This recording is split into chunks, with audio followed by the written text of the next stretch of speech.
There are many tales of the land without sky, and it seemed to me as if my grandmother knew them all. Grandmother Drake. She always told me that in such a place no star of hope could shine, nor sun of life, nor moon of love, unless the people themselves became lights in the darkness. I remember there was one story I could never hear enough. It was the heroic tale of a very wise man who lived at the time of the Great Migration. The surface had been stricken with cataclysmic natural disasters, forcing people to leave their shattered lands for a dark and painful refuge beneath the sea. The man, known as McGregor, was a visionary scientist and one of the last prophets on Earth. He probed the limits of scientific knowledge in a dozen fields, trying to discover the tantalizing secrets that remained. As I listened, I often imagined that I myself was a descendant of the great McGregor. The story began in the 22nd century with his discovery of a mysterious sea creature on a beach in northern Scotland. No larger than the palm of McGregor's hand, it looked like a horseshoe crab. The scientist took the creature to one of his laboratories and examined it more closely, and what he discovered was so unspeakably horrifying that fear and dread almost drove him insane. Then, when he and his staff tried to incinerate the creature, it refused to burn. When they tried to crush it, the hydraulic press shattered under the strain. I pestered my grandmother to tell me what was so horrifying about the creature, but she would only lower her voice and say, "It was made of flesh and gold, and of another metal that does not exist on Earth, and it could reproduce itself. Woe betide the man who finds such a creature. Woe betide him, because legend says it will be his ruin." Thoughts of such creatures still lurking in the seas, still reproducing themselves, gave me endless nightmares. In my daydreams, I pretended that I too would become a scientist and invent a weapon capable of destroying those creatures once and for all. My grandmother always said a single person could change the world with their mind, but whether that change was for better or worse was up to them. A single individual could sway the world as much as the masses, she said, if they were right. McGregor soon turned his mind to constructing incredible submarines the world had only dreamt of before, and in so doing laid the foundation of submarine technology for centuries to come. Without his knowledge, humanity could never have evolved enough to occupy the oceans. I always feared the ocean's black waters, but I also longed to defy their wretched confines. Like McGregor before me, I wanted to make discoveries and adventure with the likes of the brave mercenaries my grandmother spoke about. I was 9 years old when word of my mother's death reached us. She'd been managing Drake Enterprises, the family shipping company, which at that time included a respectable fleet of freighters. Then, pirates pillaged her ship off Cape Horn. Her body was never recovered. My father, Alonzo Drake, born Alonzo de Granada, was heartbroken. 3 years later, without so much as a goodbye, he left us to make his fortune in the oceans. I never understood why he abandoned his only son and his family business just like that. Grandmother always said he'd gone off with his brother, another adventurer. When I myself began to dream of adventures in Aqua's inky depths, I feared I had inherited my father's restless blood. My grandmother thought him irresponsible and said he'd probably found a grave on the sea floor by following the tracks of an angel. That was her poetic way of saying he'd lost his mind. After father disappeared, grandmother took over the company, but contracts were few and far between. Soon our financial backers withdrew and the fate of Drake Enterprises was sealed. When I grew up, I worked as a pilot on our last remaining freighter, the Harvester. My nightmares grew fainter over time, but my daydreams of life as an adventurer held fast. When we could no longer afford our family home in Neapolis, my grandmother and I ended up in the Pacific, amid the dangerous and chaotic seas of the northern tornado zone. There, I supplied stations and scattered habitats with chemosynthetic protein and other nourishment. My grandmother died quietly in her sleep, and soon after, I, William Drake, decided to follow the tracks of the angels too, as my father had before me. I decided to become the hero of my own story, a man who wanted to change a part of the world and learn the last of Aqua's secrets, like the scientist had before me. Yet I didn't reject my grandmother's teachings. It's the hidden things that form our reality. You must never be too close to what's going on around you. You can comprehend a whole seamount only from a distance. I knew I wanted to fight like the mercenaries in Grandmother's tales. Perhaps I would confront my mother's killers in battle, or maybe just bring a little light to this miserable world without sky. And possibly find some hope for myself there as well. Then again, perhaps I was only a foolish little boy. My grandmother used to say that I was brave without cause and confident without reason. A fish without fins, she said, adrift in aqua far too young and headed for disaster.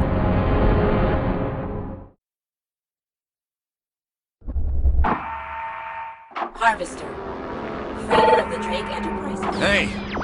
Hey, damn it! This is an SOS. I have a ship on my scanner. Will somebody answer me? This is the Bentho 7. Hello? Bentho 7? Can you hear me?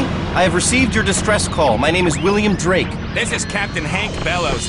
My goddamn bilge is filling up, and the stabilizers on my ship are out. I have negative buoyancy. I don't care whose butt I need to kiss. Send help, or me and my family aren't going to be around much longer. Don't panic, Senor Bellows. I'll help you. Call me Hank. Saves time. Where are you? To your west, Hank. There are some massive ridges here, though I can't get over them. I'll upload my nav data onto your onboard computer. It'll show the canyon we're in. I was trying to find a shortcut because the Pacific's swimming with pirates round here. Now we're stuck! Unless you can take us in tow, Drake. My freighter won't fit through that canyon. Don't you have a scout or something? Come on!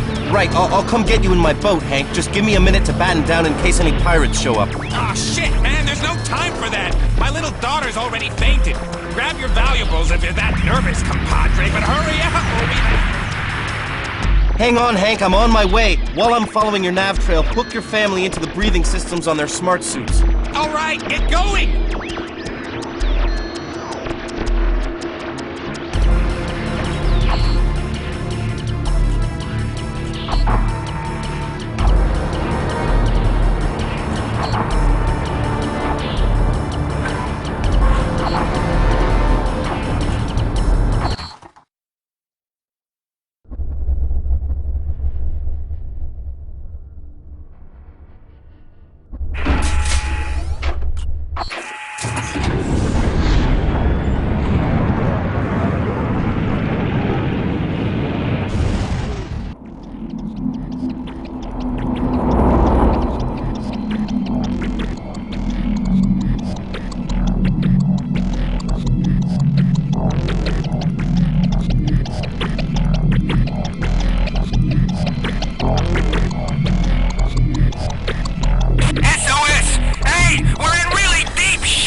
Hurry up, man! The hull is breaking up!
Dock onto the freighter!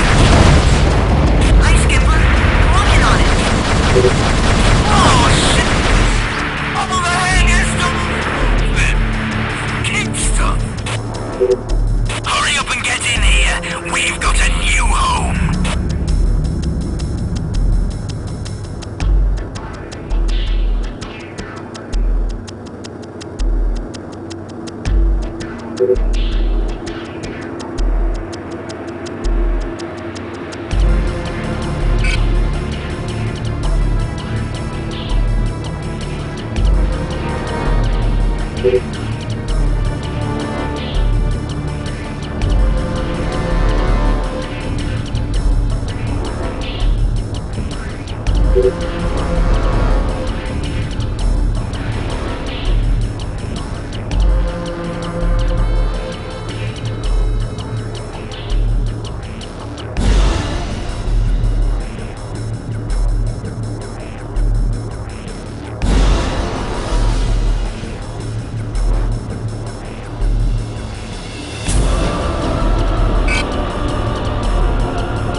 Harvester.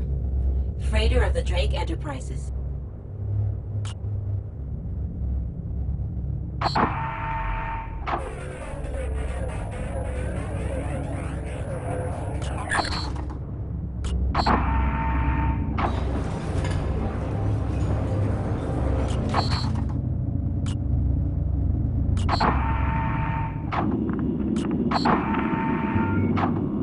What do you want, mate? Some answers. Wrong place, wrong time. Shove off.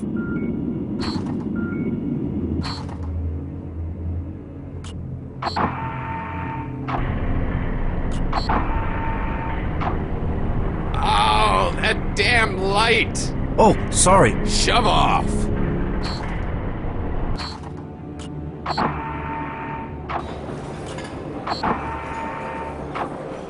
Well, here comes a mighty captain himself, terror of the seas. So where are your classmates?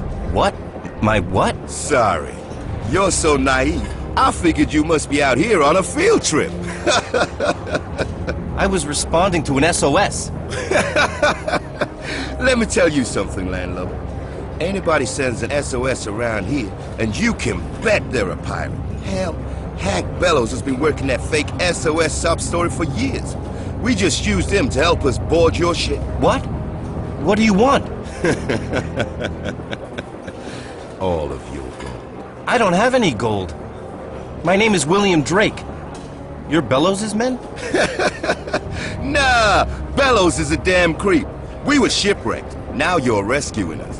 Like I had a choice. Them's the breaks in the rescue business, man. Lend someone a hand and you're as likely to lose your arm.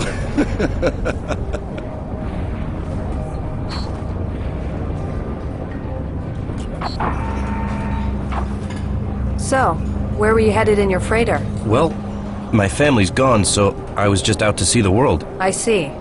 Well, let me give you a little advice. That's going to be tough to do with your eyes closed.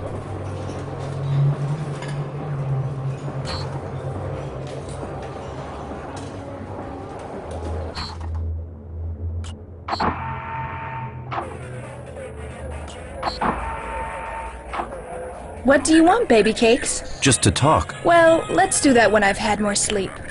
We're all tired.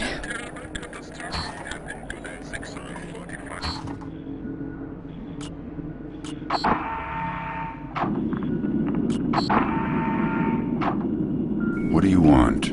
Well, maybe an explanation. Why did you seize my freighter? Why? No alternative.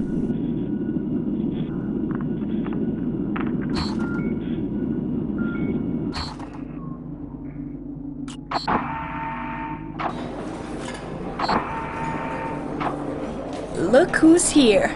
Ni hao, Captain. You're from the Shogunate. Yeah, but they're after me there.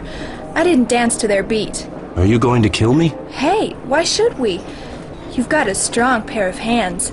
So as long as you make yourself useful, nothing's going to happen to you.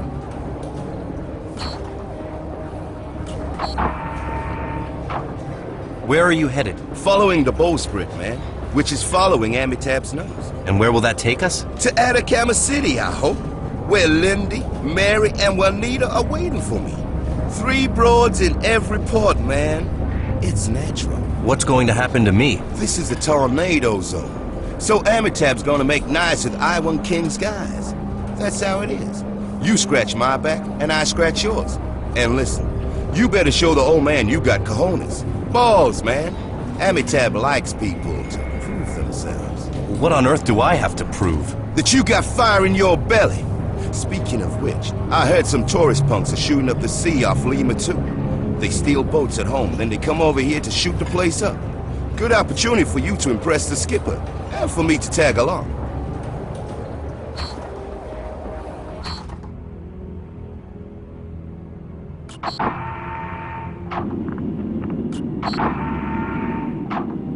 Ship's mate on the bridge.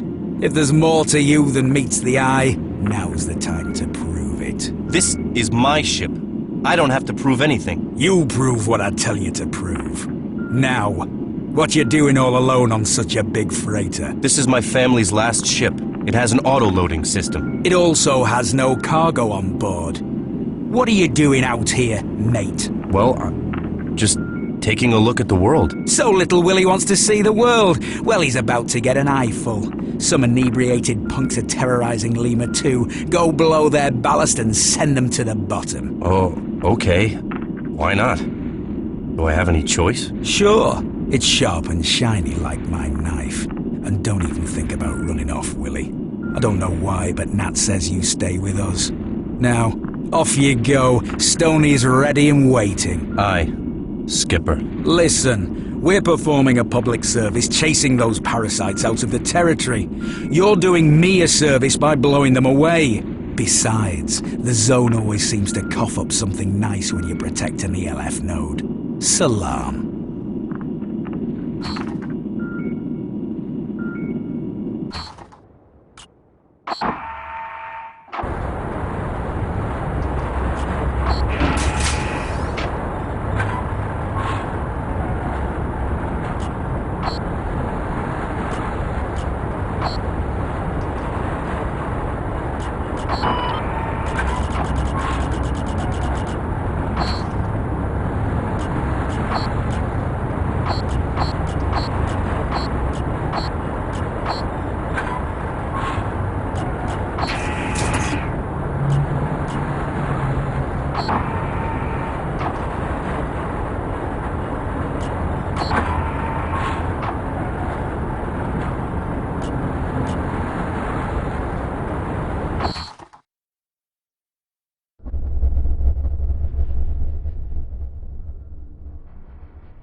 Uploaded the data for the next nav point near Lima 2. Get there as fast as you can.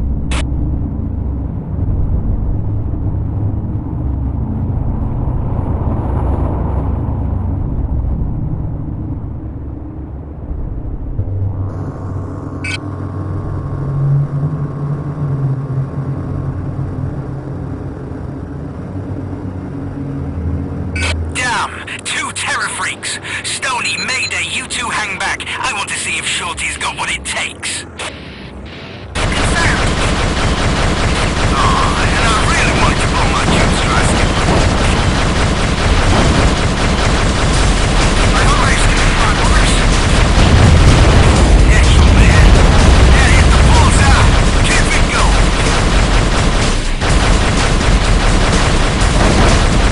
I always give my orders.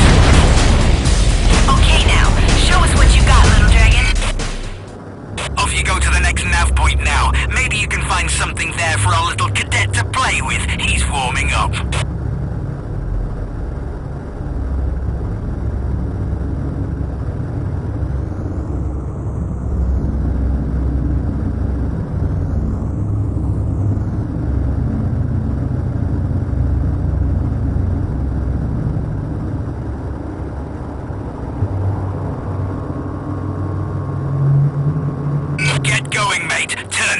out into scrap.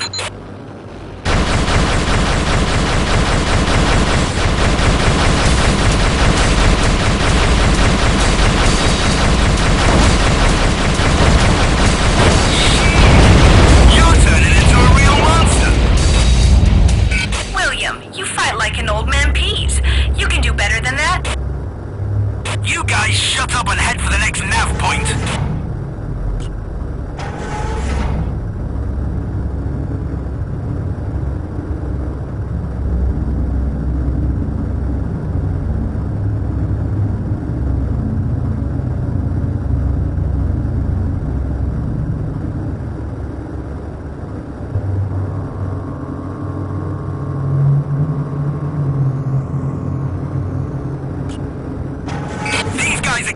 So show us what you got. Do them in. Hey, Skipper. Maybe that's one too many for our little fish. No, let him go it alone. He's gonna sink or swim. I don't know. William's such a sweetie. I think we should help him. Mayday's right. He's not gonna make it. I'm gonna hold his hand. You're not the only one with an itchy trigger finger. I need some action. Hey, I told you to! Oh, hell, have fun! We're just injecting a bomber close to your position, and it's loaded with torpedoes. Whoever sends it to the bottom gets to keep a bunch of them. No way! This is my bomber. Willie's too slow.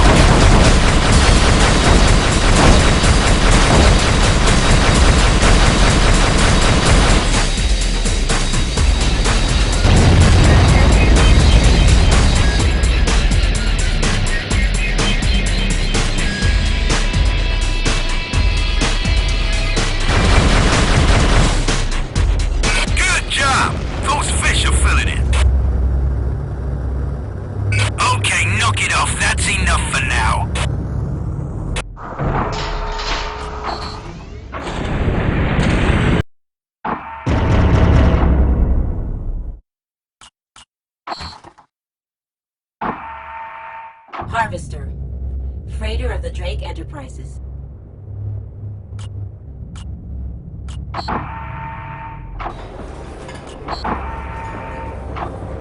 Our fight was fun, Shorty. Nobody could just stand by while idiots attacked a station. Forget it. Stay close to me, alright? We're a good team. What do you mean? Think about it, Xiaolong. You and me...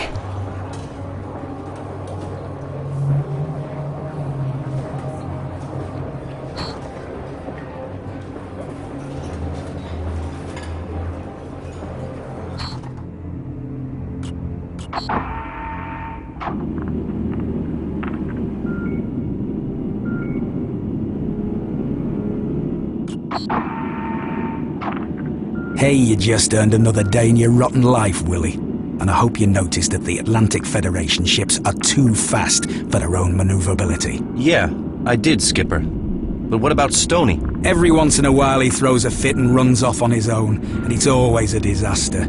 A few too many blows to the head, if you ask me. So, what do I do now? Fuzzyhead's our recycling officer. He picks over the battlefield and salvages anything we can use, and he's got a Midas touch. Go see Fuzzy and pick up your swag. My what? Your loot, mate.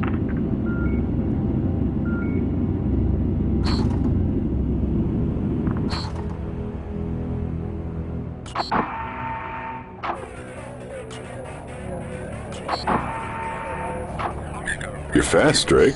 A real pistol. Well, thanks. Firing blanks. Still.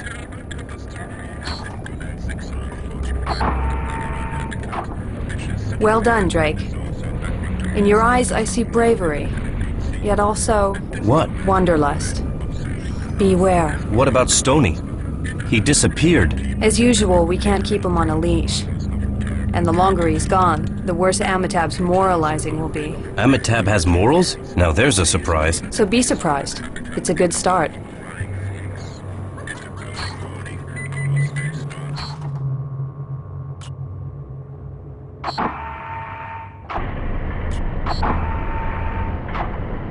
What are you doing down here? What do you want? That's my ship. Excuse me for not fitting in with the decor. Oh, well, I'll be off then.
Whackin' Willie.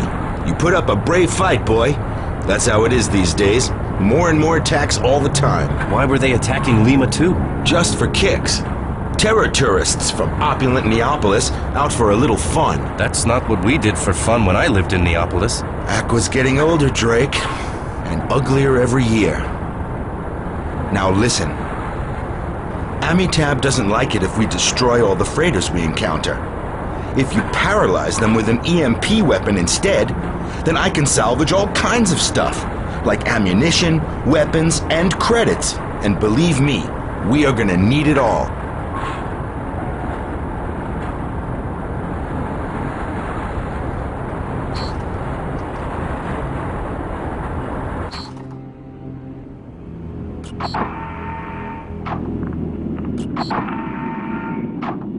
Still no alternative? What's your full name? William Drake. Drake. William Drake. Of the Neapolis Drakes. Yes. My mother died and... Save that for Amitab.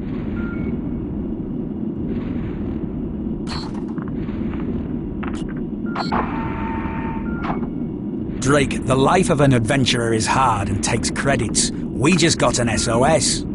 I just had a bad experience with a distress call. I'll tell you when you've had a bad experience, mate. Now, what do you know about the crawlers? I've heard they're pirates, murderers, and cannibals. In a word, animal. He's a crawler, but we've almost got him tamed. Seems his buddies have some scientist broad surrounded, and she's sending out SOSs. What would they want with a scientist? The crawlers enslave scientists to help improve their technology.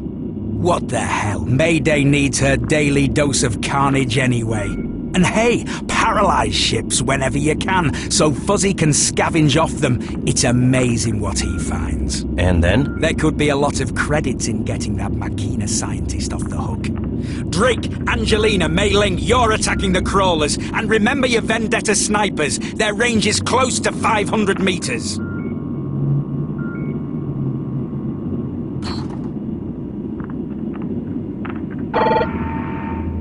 Can you hear me? Damn. This is Dr. Finch calling from the Taparabo. Get me out of here, and there's a lot of money in it for you. Nobody wastes my time and gets away with it. Oh, how I hate that. And listen up. The crawlers are using a variant of their standard plasma weapon. Get me out of here. This is an Alpha-class SOS. If you do not respond, you will be court-martialed by an international tribunal. You must get my transport and me out of here.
lose our trail.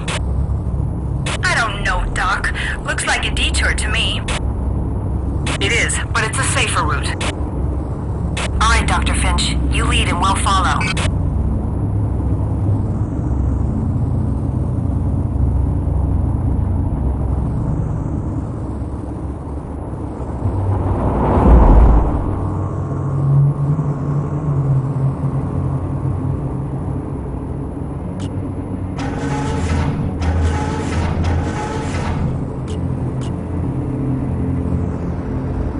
I've got something on my scanner. That's for you, mate. Check out the next nav point.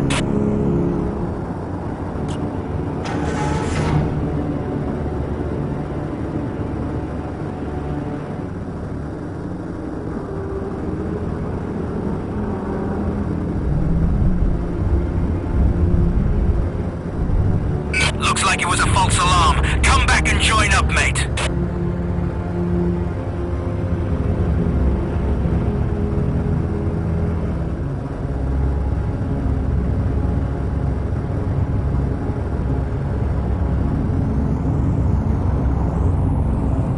I'm getting more signals on my scanner. Drake, follow the nav points on your computer.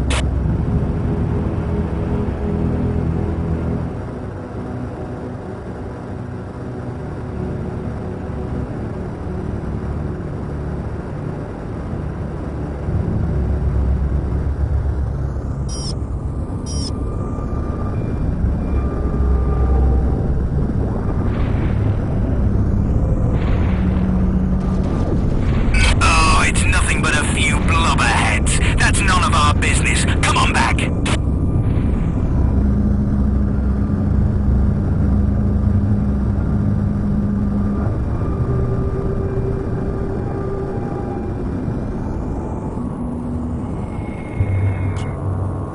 Hey, I've got something really big on my scanner. I confirm. Take a closer look, William.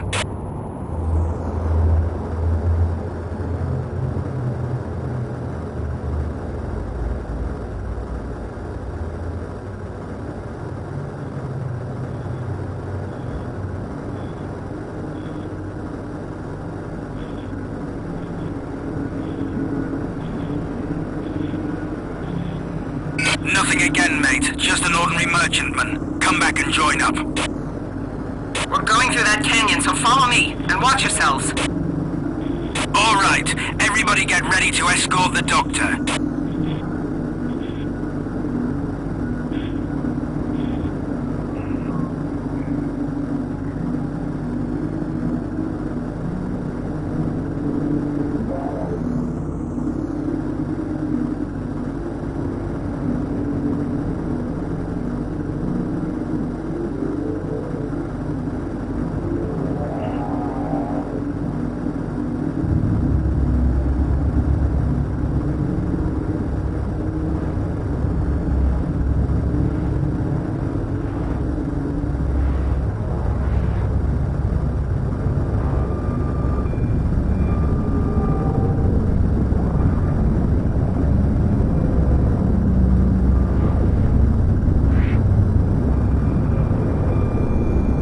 Looks like a pirate's nest. Angelina and me stay with Doc Finch.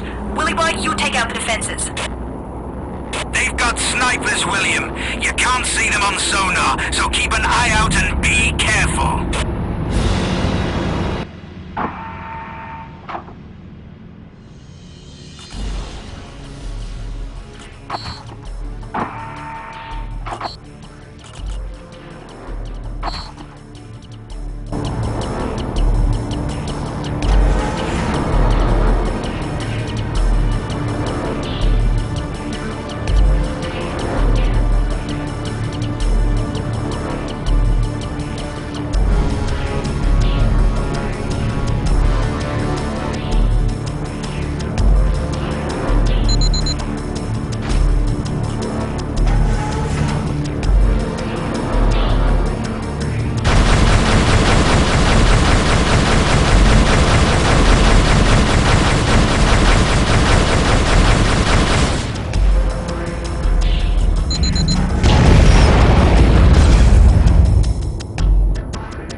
join the harvester, mate.